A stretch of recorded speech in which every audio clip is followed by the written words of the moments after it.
When there is a battle between logic and emotion, emotion always wins. If you change how you feel about something, you change how you act. Losing your temper almost never does you any good. Rise and shine, it's Entspresso time. I wake up every morning. Espresso keep me going. I wake up every morning. Hey, it's Carmichael, and this channel was created to help you overcome the #1 challenge that is holding you back, a lack of belief in yourself. You watch these videos because you know there's something more inside you too. You've got Michael Jordan level talent at something. So let's start your day off right together. Grab your coffee and sip on today's message from Marisa Peer. Also, if you want to have more self-love, check out my 254 series. It's free. The link to join is in the description below. Successful people do what they hate to get to where they want to be. It doesn't matter how talented you are, if you don't have self-belief, you're not going to get anywhere. When there is a battle between logic and emotion, emotion always wins. How many of you have gone to a really high building, an enclosed building like the top story of a hotel or the CN Tower in Toronto, and looked down and thought, oh wow, I feel really scared. My logic mind knows that I'm safe, that the glass is that thick, that I can't fall, but the emotion that's making my stomach lurch is winning. So when you have a battle between emotion and logic, emotion always wins. Here's something you all know. We can all ring our friend up and go, I'm a bit bored, a bit lonely. Can I hang out? Or I'm a bit bored, let's go to the movie. You would never ring someone you've just met and go, I'm bored and lonely. Will you come and hang out with me? Let's go to the movie. Because the emotion that you might be rejected will overrule the logic that says this person may be the person for me. So if you're having a battle between yourself, here's a great one. I know I shouldn't eat cake. That's the logic, but the emotion is, oh, the cake feels so good and this creamy, sugary stuff reminds me of being a baby when all my needs were met by having creamy, sugary stuff. So in a battle between emotion and logic, logic will never win, emotion will always win. And you can make that win for you by making it a better emotion. So here's how to do it. Here's an emotion. I'm scared to ask for a pay rise in case my boss laughs me out of the office. Make it a stronger emotion. If I go to my boss and show them what I've done, how valuable I am, that won't happen. Here's an emotion. I really want to ask that person on a date. I'm not good enough. Change the emotion. I'm wonderful, I'm amazing.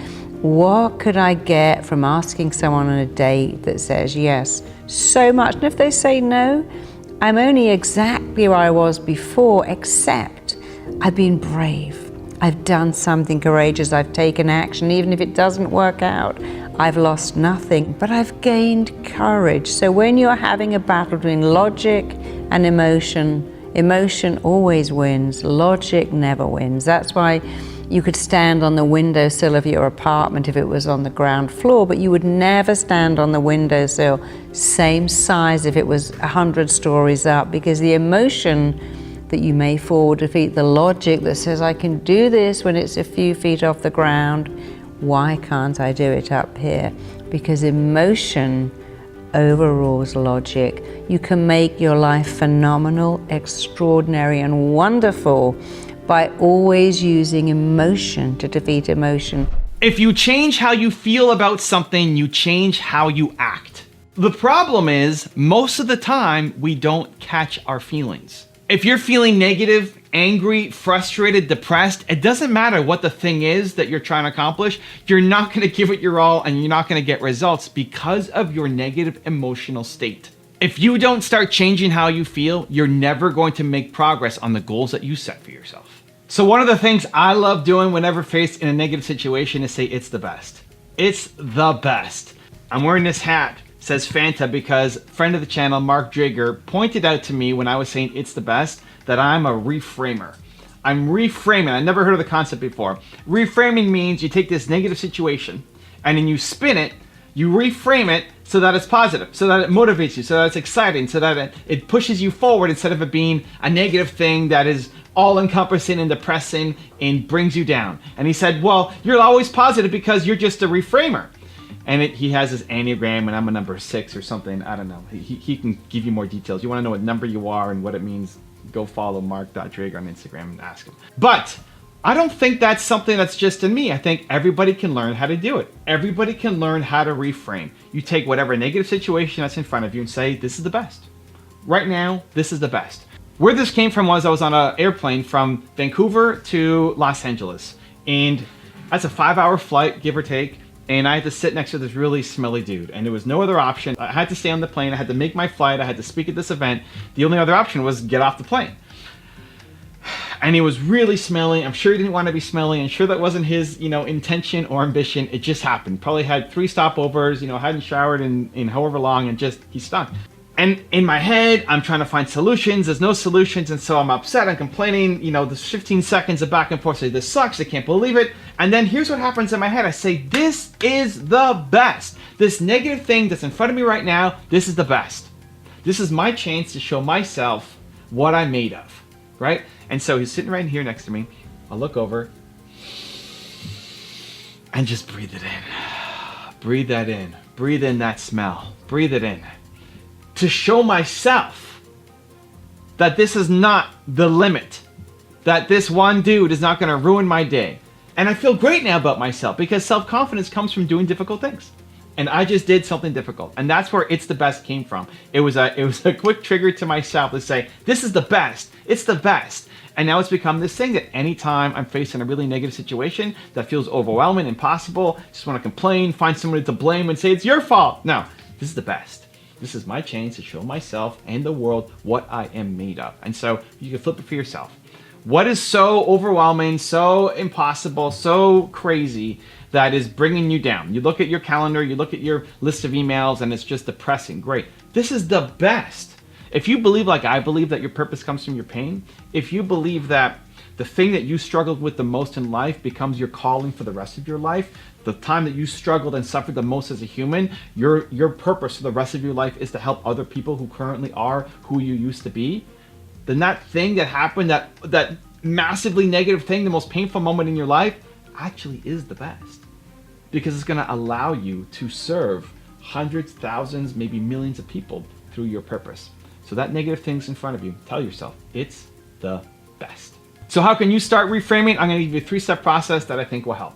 Step number 1 is just lead with it's the best. Look at the problem that's in front of you right now and ask yourself, how is this the best? How is it the best? Even though it sucks, it's negative, it's impossible, whether it's some small thing like somebody cut you off on a street or there's a big snowstorm outside, how is it the best? How is this your chance to rise up and show yourself what you're made of?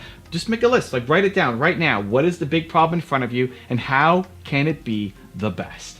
Step number 2 is tell yourself that this is just a warm-up. This is just a warm-up. This thing that is impossible and all-encompassing and feels so heavy on your shoulders is just the warm-up. And this works whether you're actually lifting weights like the guy here on my shirt is. If you're lifting weights and you feel like you've only got one more rep in you and you tell yourself this is just a warm-up, you know what? You're gonna be able to go just a couple more. And that's how you actually will build your muscle. That's how you actually get out of your comfort zone. It's how you actually grow and scale and stop sitting in your bubble. Because here's the problem. If you think that this thing that is all-encompassing, this big problem that is weighing you down and is so depressing, that thing, if that's the most you can handle, then you can't do more. And I think you can do more.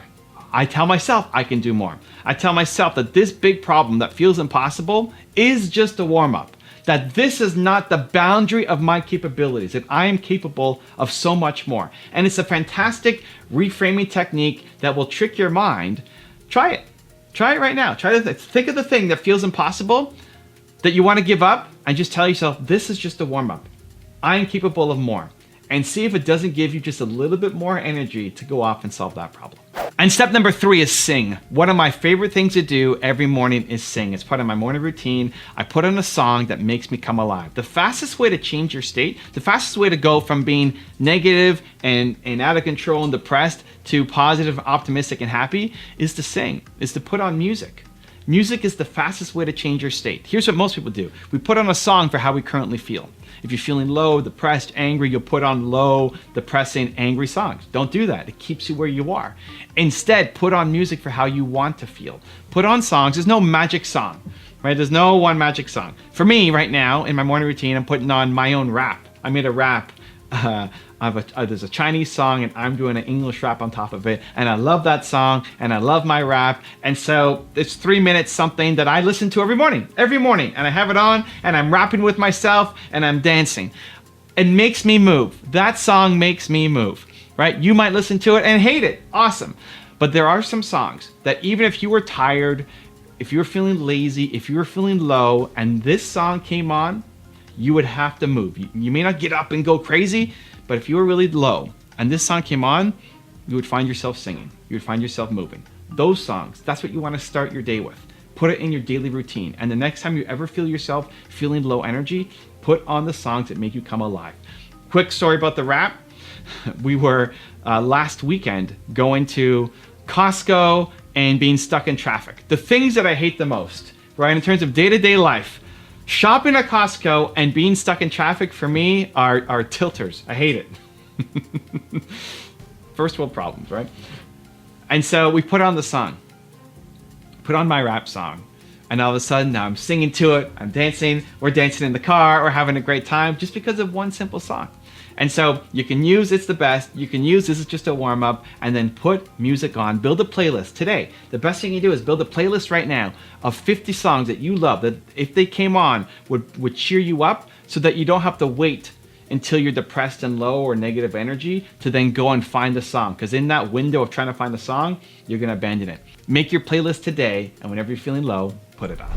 Now I've got a really special bonus clip that I think you're gonna enjoy. But before that, question of the day, I wanna know, what is one song that would be your pick-me-up song? What is one song that if it came on, you would have to sing out loud the lyrics to? Let me know in the comments below. And if you made it this far in the video, I wanna celebrate you. Give me a hashtag believe down in the comments as well. In life, in the world, where showing your emotions are going to have a negative impact on your situation. You give up the takedown in a jiu-jitsu competition, and you show it in your face. That person just thinks, I just broke you, right? Yep. You don't want to show any emotion there. Boss tells you you're getting stuck with the underperforming team. Don't show any emotion, right? Don't, oh man. Don't do that. But hey, what about this? There's a good one. Boss is giving you feedback that you don't agree with. Roll your eyes, you know what I mean? The heavy sigh, the clenched teeth as you're trying to listen with this person. You don't even respect him. He's telling you this. What's that going to get you? Not going to get you anything. Then showing that negative emotion there, you need to keep normal face in that situation. Your kid's doing something that's annoying. It's trying to test your patience. And they're just trying to piss you off. Don't let them. Keep it in check. Get told to go to the other line in DMV. After you've been waiting for an hour and one, don't freak out. Don't show any emotions. Got it. Yep. Here's another one. We already talked about this one. Your friends are poking fun at you because you missed a shot at the range, or you got lost on a land navigation course, or whatever. Don't get all mad. Don't get frustrated. Don't show any emotion. You know? They make fun of your haircut. They make fun of your accent. They make fun of whatever. Don't show emotions. Don't freak out. That's the other balance. Now, there are also times where you might have to force yourself to show some emotion just to get the point across, right? Your kid hasn't listened to you after 5 or 6 violations. You might have to show some anger.